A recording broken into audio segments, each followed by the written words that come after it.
de ce coup d'État était prévisible? Écoutez, oui et non. Oui, dans un sens où la principale unité du pays, c'est-à-dire cette espèce de garde présidentielle qui s'appelle littéralement Brigade spéciale de protection des institutions, est restée fidèle au président Nkurunziza jusqu'au bout. C'est cette brigade spéciale des institutions qui a fait l'essentiel du travail, qui a notamment protégé cet objectif plus que stratégique dans la crise burundaise, la radio et la télévision nationale du Burundi. Et ce sont les soldats de cette brigade spéciale qui également étaient épaulés par certains miliciens, ces fameux Imbonerakure, qui sont des miliciens, comment dire, acquis à la cause du président. Ce sont donc ces gens-là qui ont muselé les principales radios privées du pays, qui étaient un petit peu et les porte-voix de l'opposition, mais aussi les porte-voix des mutins. Et puis, il faut également rajouter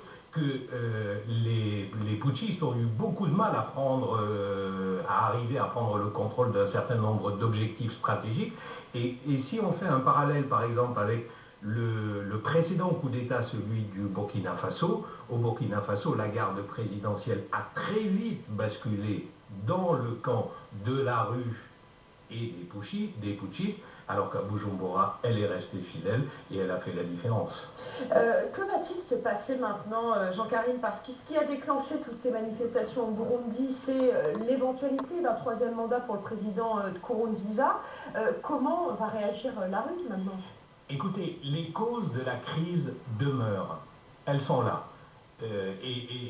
C'est-à-dire la volonté du président Nkurunziza de briguer un troisième mandat, contrairement à la Constitution, contrairement aux accords d'Arusha. Donc les causes de la crise sont là. La société civile et l'opposition qui étaient descendues dans les rues pour contester cette volonté présidentielle, ben, écoutez, va continuer à manifester. Simplement, je crois qu'il y a eu une petite parenthèse parce que, comme un peu partout en Afrique, si vous voulez, quand les militaires prennent le relais de la rue, en général, les opposants et la société civile s'effacent un petit peu. Mais là, puisqu'il n'y a pas cette possibilité d'avoir, si vous voulez, des militaires qui vont assurer une transition pour organiser des élections, a priori, les jeunes qui étaient dans les rues vont y revenir. Alors, vont y revenir de manière plus difficile. Thaïs le disait à l'instant, l'armée est très présente, la répression risque d'être brutale, mais qu'on le veuille ou non, les causes de la crise sont là. Et puis je rajouterai un petit mot pour terminer,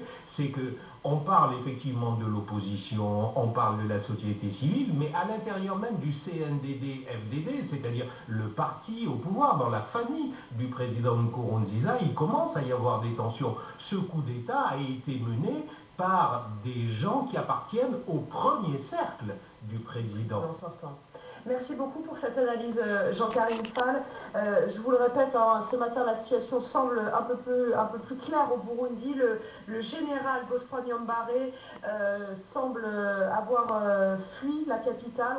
On n'a pas encore beaucoup d'informations sur cela. En tout cas, le coup d'État qu'il a lancé mercredi après-midi semble bien avoir échoué. La communauté internationale condamne bien sûr ce coup d'État et continue à demander le respect de la loi. Dans l'actualité africaine,